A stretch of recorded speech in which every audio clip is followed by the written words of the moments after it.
Welcome to Standard Chartered India Money Insights, a podcast series that brings you topical insights and local perspectives on India's markets from the experts. Hello everyone, my name is Ravi. Welcome to another edition of our weekly podcast. Global equities edged lower on mixed sentiments.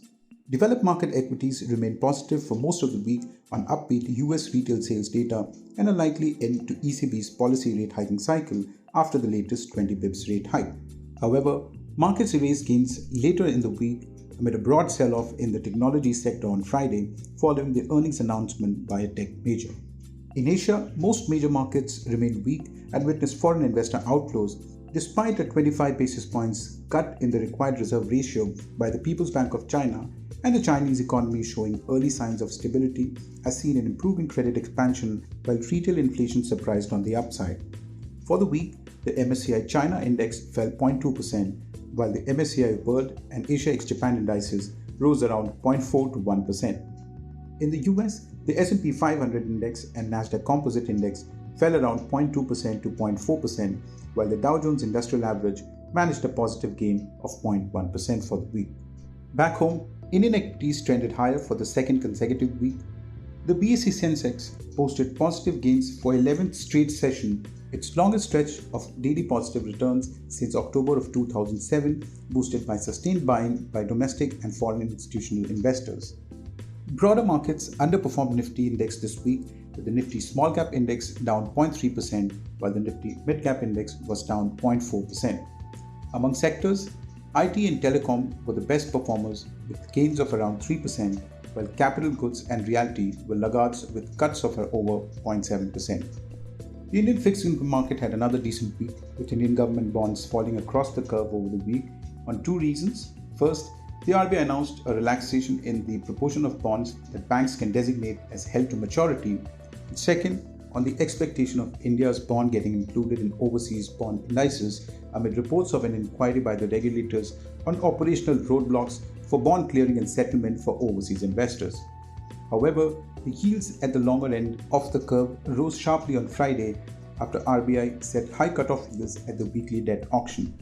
For the week, the 10-year Indian government bond yields fell 1 basis point to 7.19%, while the 3-year and 5-year Indian government bond yields fell by 3 basis points and 4 basis points respectively. The INR depreciated against the USD amid rising crude oil prices, strengthening US dollar and higher US bond yields. For the week, the INR fell 0.3% to close at 83.18 per dollar.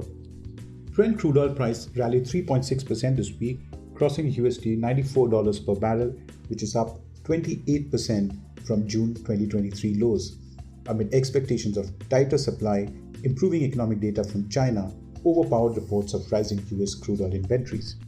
Among the other macro updates for the week, the first was on India's CPI inflation, which eased to 6.83% year-on-year in August 2023 from 7.44% in the month of July and below the market expectations of 7%.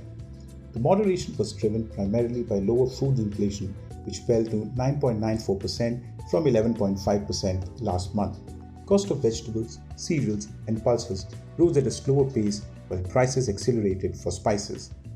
The second data was on India's wholesale price inflation, which contracted 0.5% year-on-year in August 2023, compared with market estimates of a 0.6% decline and a contraction of 1.36% last month. This was the fifth consecutive month of deflation, but at the softest pace sequentially, driven by easing prices for basic metals, textiles, chemicals, and food products. On a monthly basis, wholesale prices were up 0.33% in August 2023, the second straight month of increase following an upwardly revised 2.0% rise in the month of July.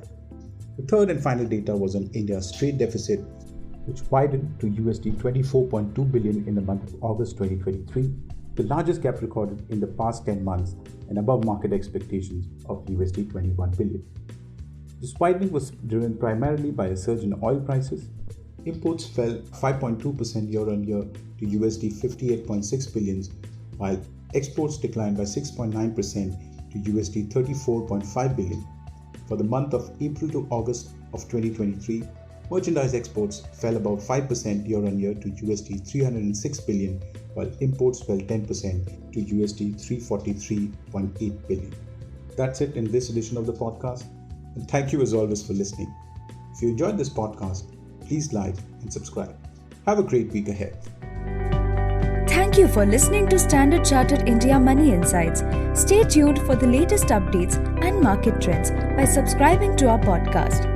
For more information, reach out to your Standard Chartered Relationship Manager or visit www.se.com/in.